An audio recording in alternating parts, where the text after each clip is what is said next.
आइए जानते हैं आज की कुछ अंतर्राष्ट्रीय खबरों को। पहले एक नजर आज की हेडलाइंस पर। एलजेपी में चाचा भतीजा आमने सामने, पारस गुट ने चिराग को राष्ट्रीय अध्यक्ष पद से हटाया। भारत की मदद के नाम पर जुटाए करोड़ों रुपए, अब आतंकियों की फंडिंग। दिल्ली वासियों को गर्मी से अभी राहत नहीं, मॉनसून के लिए अभी एक सप्ताह और इंतजार। दबाव बनाने दिल्ली पहुंचे सचिन की राहुल प्रियंका से नहीं हुई मुलाकात। राम मंदिर निर्माण जमीन घोटाले की आंच समाजवादी पार्टी तक पहुंची। इजराइल ने गाजा पर किए हवाई हमले, सेना ने पुष्टि कर कहा पहले आतंकवादियों ने गुब्बारे बम से नुकसान पहुंचाया। चीन और पाकिस्तान बढ़ा रहे परमाणु हथियारों का जखीरा, भारत को नहीं है चिंता। नीना गुप्ता का खुलासा, बिना ब्याहे प्रेग्नेंट होने पर सतीश कौशिक ने रखा था शादी का प्रस्ताव। करण मेहरा संग घरेलू हिंसा के विवाद के बीच निशा ने शानदार तरीके से सेलिब्रेट किया बेटे का जन्मदिन। और ऑनलाइन चेस शतरंज के बादशाह आनंद को अरबपति ने धोखे से दी मात। लोक जनशक्ति पार्टी की लड़ाई अब परिवार से निकलकर पार्टी में पहुंच गई है। सोमवार को पूरे दिन हुए हाई वोल्टेज ड्रामे के बाद एलजेपी संसदीय दल के नए नेता बने पशुपति कुमार पारस ने मंगलवार को राष्ट्रीय कार्यकारिणी की बैठक बुलाई। इसमें चिराग पासवान को पार्टी के राष्ट्रीय अध्यक्ष से हटाने का फैसला लिया गया। इसके तुरंत बाद चिराग पासवान ने राष्ट्रीय कार्यकारिणी की बैठक बुलाकर पांचों बागी सांसदों को एलजेपी से हटाने की अनुशंसा कर दी।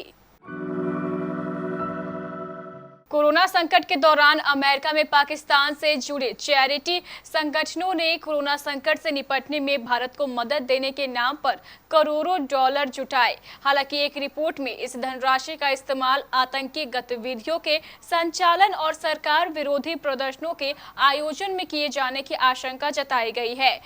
दिस इंफो लैब की रिपोर्ट में दावा किया गया है कि कोविड-19 की आड़ में पाकिस्तान से जुड़े चैरिटी संगठनों ने मानव इतिहास के सबसे बड़े घोटालों में से एक को अंजाम दिया है। उन्होंने हेल्प इंडिया ब्रीथ अभियान के तहत दूसरी लहर से जूझ रहे भारत में वेंटिलेटर, मेडिकल ऑक्सीजन और टीका सहित अन्य स्वास्थ्य सुविधाओं की उपलब्धता बढ़ाने को आर्थिक सहयोग देने की अपील की।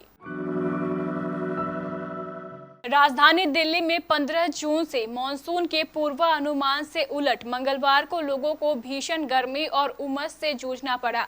दरअसल मौसम वैज्ञानिकों का कहना है कि अभी मानसून आने में एक सप्ताह से 10 दिन तक इंतजार करना पड़ सकता है।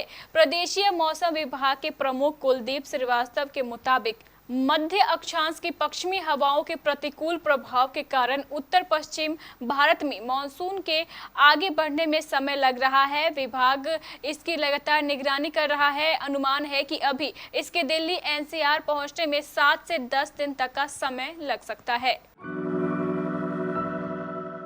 राजस्थान में मुख्यमंत्री अशोक गहलोत व पूर्व उप मुख्यमंत्री सचिन पायलट के खेमों में बटी कांग्रेस में एकजुट होने के संकेत नहीं मिल रहे हैं।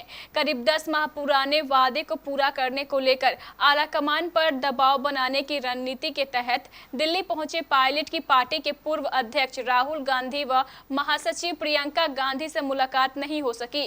उधर पिछले साल जब पायलट ने बगावत की थी, उस दौरान जो विधायक उनके साथ थे वह अब गहलोत के गुणगान करते नजर आ रहे हैं।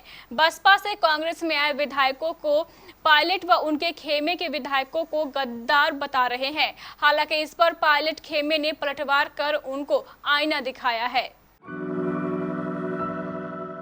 अयोध्या में राम मंदिर निर्माण के लिए खरीदी गई जमीन में घोटाले को लेकर राजनीति गर्मा गई है। इस घोटाले की आज समाजवादी पार्टी तक पहुंच चुकी है। एक मीडिया ग्रुप ने मामले की पड़ताल की, जिसके बाद कई बातें सामने आने लगी है।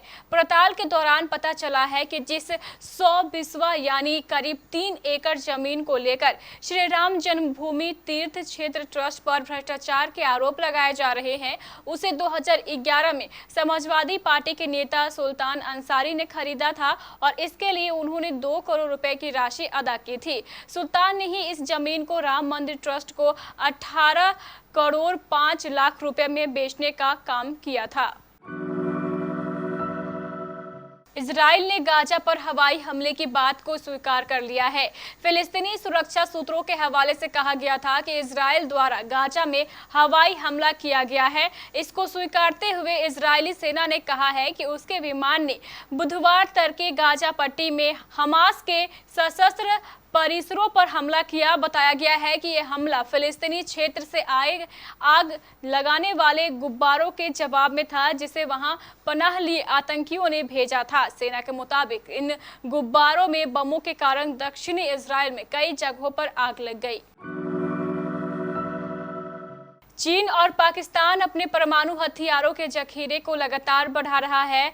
Stockholm International Peace Research Institute की रिपोर्ट के अनुसार इस साल जनवरी तक चीन के पास 350, पाकिस्तान के पास 165 और भारत के पास 156 परमाणु हथियार है।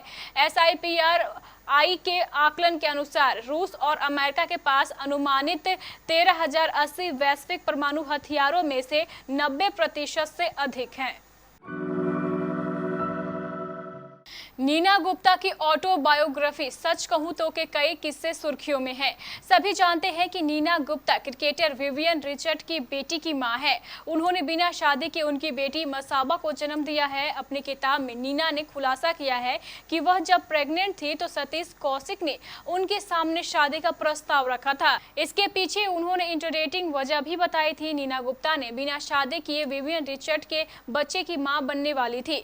सोसाइटी को फेस करना नीना के लिए आसान नहीं था। अपनी बायोग्राफी में नीना ने बताया था कि सतीश कौशिक ने उन्हें शादी का ऑफर दिया था। सतीश का कहना था कि अगर बच्चे का रंग गहरा हुआ तो वह कह सकती हैं कि यह उनका बच्चा है और वे दोनों शादी कर लेंगे। नीना गुप्ता अब विवेक मेहरा की पत्नी है।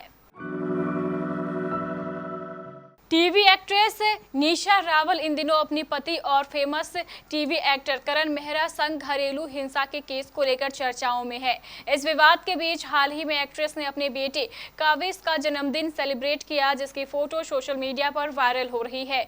निशा ने काविश का बर्थडे काफी शानदार तरीके से सेलिब्रेट किया है। हालांकि बर्थडे सेलिब्रेशन में उनके कुछ खास दोस्त ही नजर आ रहे हैं। बर्थडे सेलिब्रेशन की फोटोज निशा के अजीज दोस्त और famous fashion designer Rohit Verma ने अपनी इंस्टाग्राम स्टोरी पर शेयर की है, जिसमें एक्ट्रेस काविश के हाथों से केक कटवाते हुए नजर आ रही हैं।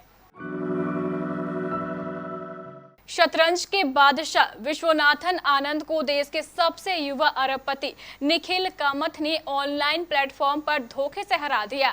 Online share dating app Zerodha के सह संस्थापक कामत सोशल मीडिया पर लोगों की आलोचना के बाद अपने कृत्य को मुखरतपूर्ण बताते हुए माफी मांगी है। कामत का सालाना वेतन करीब 100 करोड़ रुपए है। कोविड-19 राहत कोष के लिए 13 जून को आयोजित इस मुकाबले में आनंद ने आमिर खान, युजवेंद्र चहल, रितेश देशमुख सहित 10 लोकप्रिय शख्सियतों के साथ chess.com प्लेटफॉर्म पर शतरंज खेला था। तो ये थी हमारे कुछ अंतर्राष्ट्रीय खबरें। चलेंगे प्राइम स्टूडियो।